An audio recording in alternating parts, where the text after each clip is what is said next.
संविधान की शपथ लेने के बाद फलस्तीन का समर्थन करती है, हिजबुल्लाह का समर्थन करती है, जो अंतरराष्ट्रीय एक आतंकवादी संगठन। आप में है ही मत, आप तो किसी ऐसे आदमी के साथ नहीं खड़े हो जाते जिसने बहादुरी में कुछ काम किया हो, लेकिन ठीक है उसको केस चलना नहीं, उससे नहीं मिल रहा है, हमारा कहीं टिकट न कट जाए, इसमें समाज में लोग फला देते हैं। आप अपने गुंडे के साथ, बदमाश के साथ, उसने जो किया है वो अपनी जगह, हम उसका साथ छोड़ देते हैं। नहीं, हमें उसके साथ नहीं खड़ा होना है, हमें गलत नहीं देखना है। ये बीमारी आपकी, तो सच तो बोलो यार। न मंदिर में सच बोल रहे, न मठ में सच बोल रहे, न पार्लियामेंट में सच बोल रहे, न स्कूल में सच बोल रहे, न समाज में सच बोल रहे, अलग अलग जुमले बना रखे हैं। मंदिर मस्जिद एक है, कहां पढ़ा था ये? मंदिर मस्जिद एक था तो ये 35 देश ऐसी हो गए, कहां है? मंदिर मस्जिद एक कैसे हो सकते हैं? मंदिर की स्थापना में और मस्जिद की स्थापना में जरा फर्क बताइए मुझे पहले। मंदिर, हमारा फिलॉसफी ये कहती है, हमारे संस्कार ये कहते हैं कि जब हम मंदिर बनाते हैं, घर तक बनाते हैं, तो मंदिर में हमारा विशेष ध्यान ये होता है कि जब आप मंदिर की जमीन लेते हैं तो उस मंदिर की भूमि पूजा करते हैं। अब कोई कहेगा कि कैसे हिंदू लोग हैं, ये भूमि, ये हमारी फिलॉसफी है मेरे भाई। अगर इस फिलॉसफी को तुम नहीं समझ पा रहे तो तुम्हारी अकल का हिस्सा है, क्योंकि उस फिलॉसफी को समझने के लिए वहां तक जाना पड़ेगा। मैगी खाते फिलॉसफी समझ में नहीं आएगी वाली आपको। हम आज भी मंदिर की पूजा के लिए भूमि का पूजन करते हैं। हमारे संस्कार है, हमारी फिलॉसफी है कि इस जमीन को पवित्र करना है, फिर उसका पूजन करना है, फिर उसके ऊपर किसी मंदिर का निर्माण होता है, और पत्थरों से होता है, सब चीज से होता है। फिर हम एक पत्थर उठा के लाते हैं, चाहे वो गंगा से लाए, जमुना से लाए, कहीं से भी लाए, और फिर हम उस पत्थर के ऊपर उसको रखते हैं और अपने मंत्रों की शक्ति से ये मानते हैं कि हम मंत्रों के उच्चारण से इस पत्थर के अंदर हम प्राण डालते हैं, जिसे प्राण प्रतिष्ठा कहा जाता है। हम उस फिलॉसफी के लोग हैं कि उस पत्थर के अंदर अपने मंत्रों से मानते हैं कि इसमें अब प्राणों की प्रतिष्ठा हो गई, और फिर उस पत्थर को हम मंदिर के अंदर स्थापित करते हैं, तब हम पूजा करते हैं, तब वो मंदिर माना जाता है। लेकिन जिनसे तुलना कर रहे हैं, जिनसे आप तुलना कर रहे हैं, वो मस्जिद में चारों तरफ, पहले तो मस्जिद हिस्सा नहीं है इस्लाम का, पवित्र स्थल नहीं है, वो मस्जिद को खड़ा करके उसमें पत्थर रखते हैं कि समय पे फौज पे और पुलिस पे मारे जाए। दोनों में फर्क है कि नहीं फर्क? इतना सब कुछ हो गया, कभी आप तक सुना किसी मंदिर से 4 बंदूकधारी निकले और उन्होंने किसी की हत्या कर दी? कहीं सुना कि किसी मंदिर के अंदर कट्टे गोले बदमाश रखे हुए थे? और कश्मीर के अंदर क्या हो रहा था सबको पता है, मस्जिदों से क्या नारे लग रहे थे कश्मीरी पंडितों को मारने के लिए। बड़े बड़े आतंकवादी मस्जिदों में छुपे हुए थे। तो आप किसके साथ तुलना कर रहे हो? कहां भाईचारे की बात कर रहे हैं? भाईचारा नहीं है ये, सिर्फ आप अपने जीवन को कुछ दिन के लिए ज्यादा सहजता से निकल जाए, इसलिए आप ये बेकार की बात कर रहे हैं। इस्लाम के अंदर सब चीज एकदम क्लियर कट है। ये जो आखिर आप जो इस्लाम देख रहे हैं, ये हदीसें पढ़ रहे हैं कि कहां पे क्या बोलना है। एक शब्द बहुत सुना होगा आपने, गज़वाए हिंद, सुना है? आप बताइए, हाँ ना बताइए, सुना है? इसका मतलब क्या है? कहां पे? हाँ, तो फिर गज़वाए फ्रांस में होना चाहिए, गज़वाए सोवियत यूनियन में होना चाहिए। सुना कभी गज़वाए ऑस्ट्रेलिया? सुना आपने? क्यों नहीं सुना?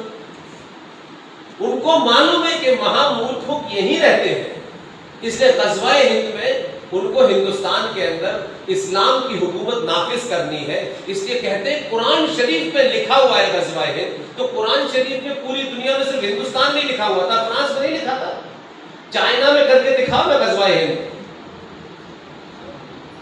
ये यहां मूर्खों की कमी थोड़ी नहीं है। उन मूर्खों की तो गिनती है जिन्होंने 233 लोगों ने वोट डाला है, उसमें से 30 निकाल दीजिए, बाकी वो ही लोग हैं। उनको ये बीमारी अभी समझ में नहीं आएगी कि उनको पार्टी का लॉयल होना है, पार्टी में रह के चोरी दलाली करनी है, लिहाजा इससे क्या फर्क पड़ता है, भारत ऐसी की तैसी में जाए, हमें क्या फर्क पड़ता है। कल फिर वो खटा लगाते हैं, फिर कल चले जाए। वो कम से कम अपने उस प्रति उसके प्रति ईमानदार तो है। संविधान संविधान संविधान की इतनी चर्चा हो रही है आजकल, एक आदमी तो दिन भर संविधान लेके जेब में घूमता रहता है, लेकिन न संविधान आप पढ़ते, क्योंकि आपके समाज से ही लोग नेता बनते हैं, और नेता जिनके बीच में से निकल के जाता है उसको पता है कि इन्हें क्या चाहिए। किसी को 2 ठेके चाहिए, किसी को कोई दुकान चाहिए, उसने उसे फिलफिल कर दिया, फिर वो मस्त रहता है। उनके समाज में से जो नेता जाता है वो ऐसा नहीं जाता, उसको रोज शाम को हिसाब देना है, उसको रोज खड़े होना है, मैंने क्या किया अपनी कौम के लिए। इसलिए जायज नाजायज तरीके से, ताकत से वो सब चीज हथियाता है। और आपका नेता बनते ही सबसे पहले वो आपसे पीछा छुड़ाता है कि कहीं मुझसे करिए कुछ मांग न ले, कल मुझे कहीं इनको कुछ देना न पड़े। इसलिए 1947 बहुत चर्चा होती है कि 1947 में भारत आजाद हुआ। हम सब ये बात कह रहे हैं, 1947 में भारत आजाद हुआ, किसी के पास कोई डॉक्यूमेंटेशन है इसका? किस जगह ये बताया गया कि 1947 को भारत आजाद हुआ? और चलिए थोड़ी देर के लिए मानते हैं आपको नहीं बताया किसी। आज इस संचार क्रांति में जो डॉक्यूमेंट, जो ओरिजिनल पेपर हम सपने में भी नहीं सोच सकते थे, आज 10 पैसे से भी कम कीमत में अवेलेबल है। जिस समय 1947 में भारत के अंदर जो लास्ट गवर्नर जनरल था लॉर्ड लुईस माउंटबेटन, और उस समय ग्रेट ब्रिटेन के अंदर जो प्रधानमंत्री था उसका नाम था क्लेमेंट एटली। क्लेमेंट एटली की कैबिनेट मीटिंग में जाइए, और कैबिनेट मीटिंग में लिखा हुआ है 15 अगस्त 1947, it was a transfer of power. सत्ता का हस्तांतरण आजादी नहीं होता है। लेकिन चचा नेहरू ने 15 अगस्त को भारत आजाद हुआ है, और उस आजादी में क्या 3-4 ऐसी चीजें हैं जो मैं आपको ज्यादा आप बेहतर समझ सकते हैं। अगर भारत 15 अगस्त 1947 को आजाद हुआ, तो या तो आजादी की कोई परिभाषा बताएं मुझे, क्या इसको आजादी कहते हैं, इसको नहीं कहते सर। 15 अगस्त 1947 को और 14 अगस्त 1947 को जो शख्स ब्रिटिश साम्राज्य का लास्ट वॉइसरॉय था, ब्रिटिश साम्राज्य का जो लास्ट वॉइसरॉय था, उसका नाम था lord Louis Mountbatten. Fair enough. अब आजाद हो गया देश, तो हम तय करेंगे, है ना, हमें करना है ना। 15 अगस्त 1947 को लॉर्ड लुईस माउंटबेटन, जो ब्रिटिश साम्राज्य का आखिरी वॉइसरॉय था, वो इस देश की आजाद भारत का पहला गवर्नर जनरल बना। कितनी खूबसूरत आजादी है।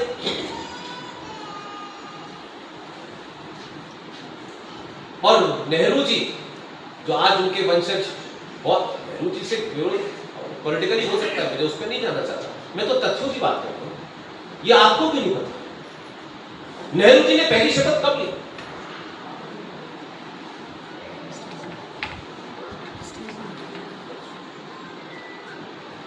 यही है विशाल गुप्ता जी की बात।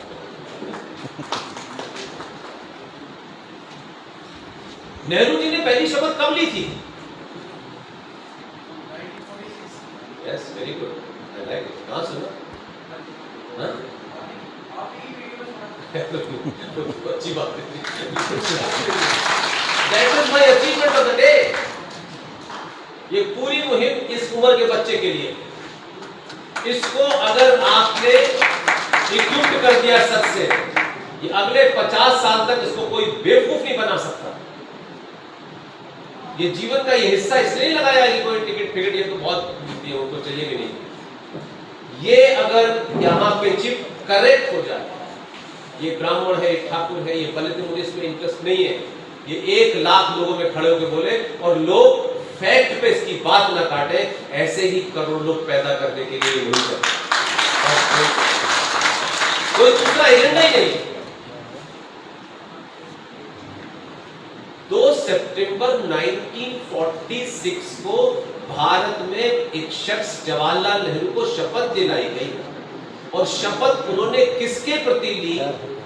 क्वीन के प्रति अपनी आस्था प्रकट करते हुए यूनियन जैक झंडे के नीचे लॉर्ड बॉबिल ने उन्हें शपथ दिलाई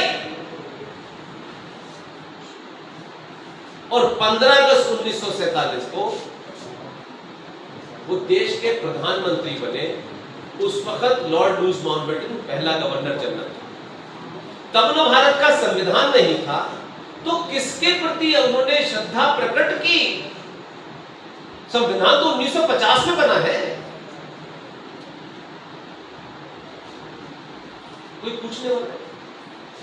ये जो संविधान जिसकी दुहाई दी जा रही है, ये संविधान गवर्नमेंट ऑफ इंडिया एक्ट 1935 की 99% फोटोकॉपी थी।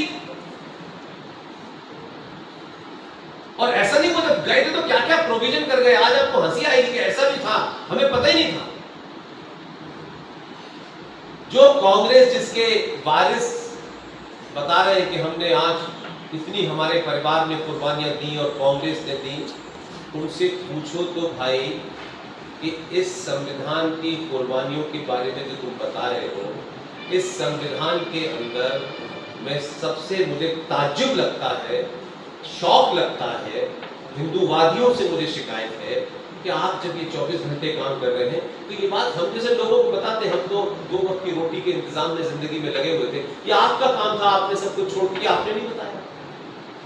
इतने ही बता देते तो हमारे लिए कम से कम आधी हमारी लड़ाई वो हो जाती, लेकिन नहीं पड़ा।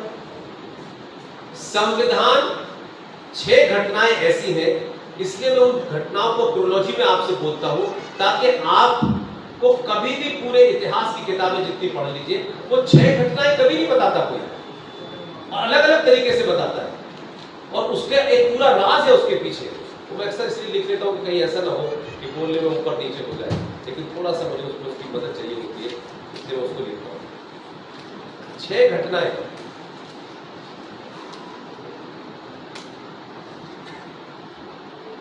जनवरी 1946,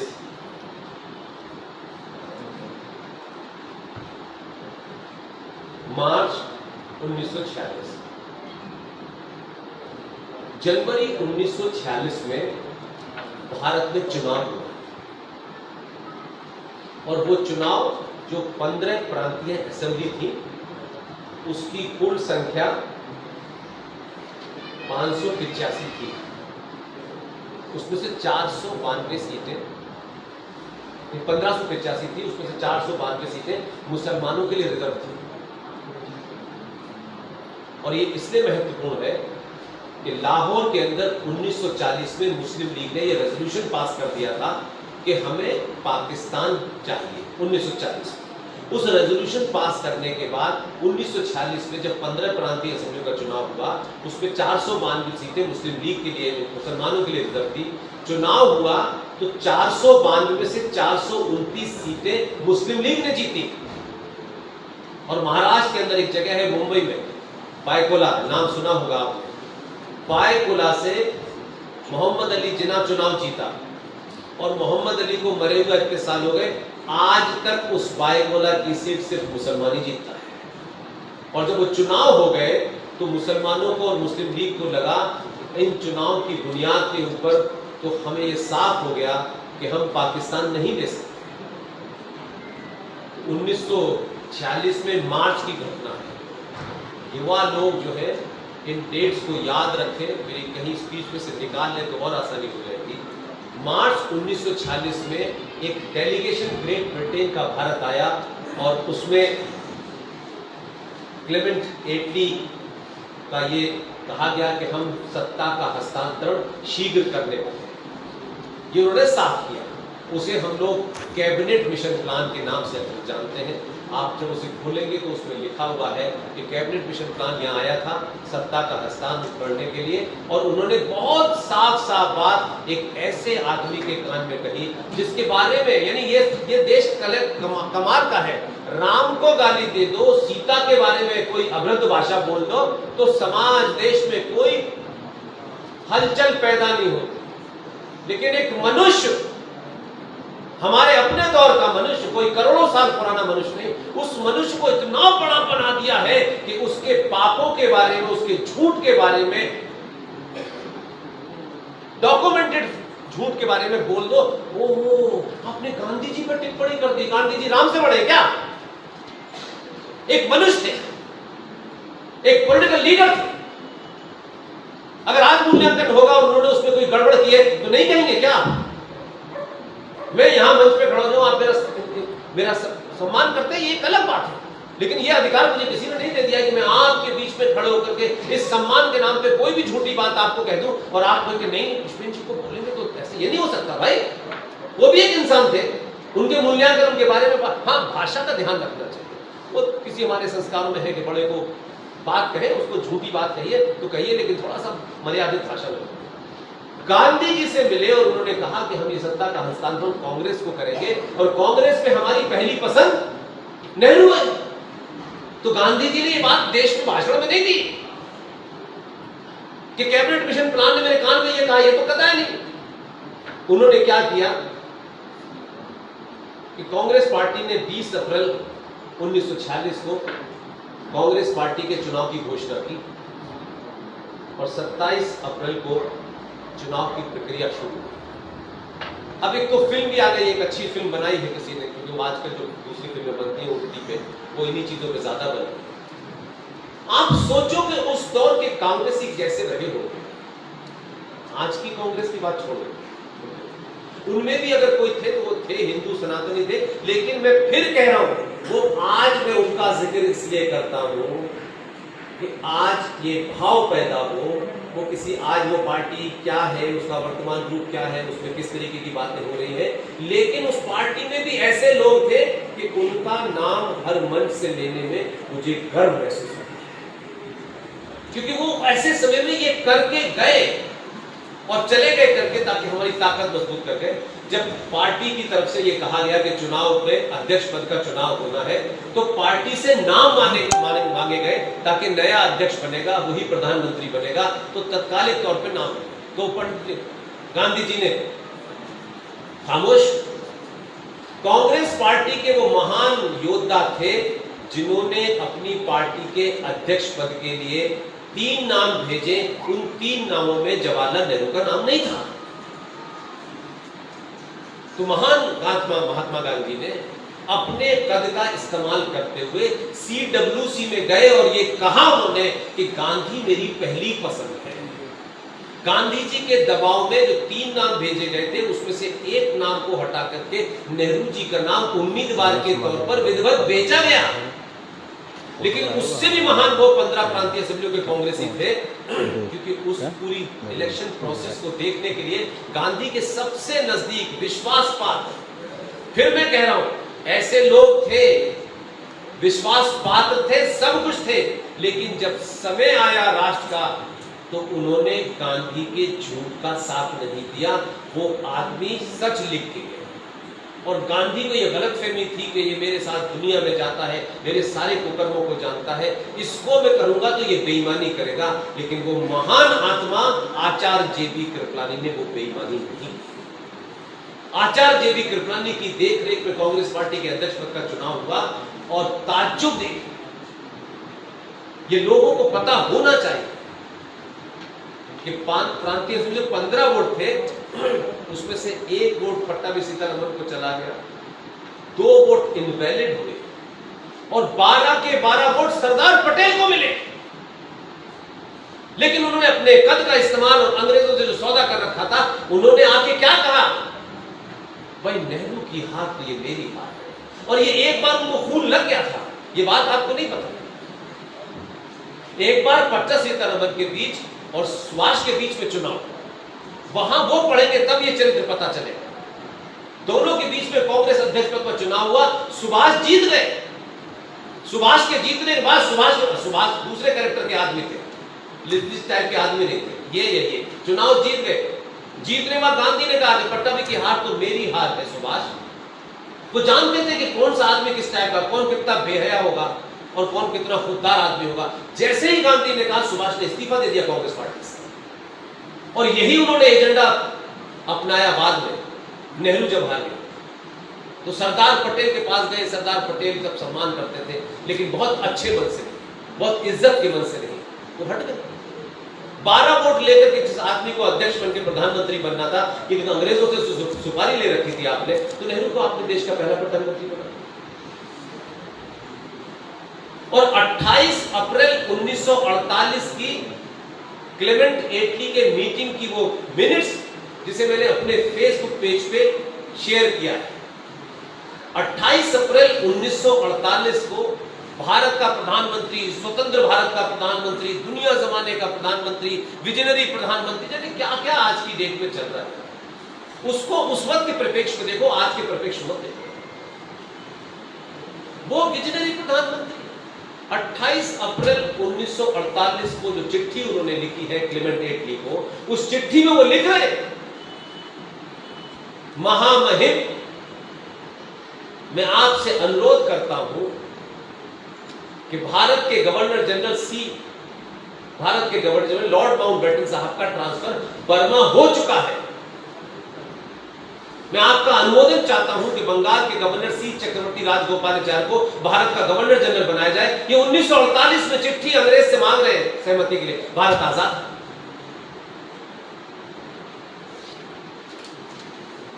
और 46 में सब कुछ हो गया।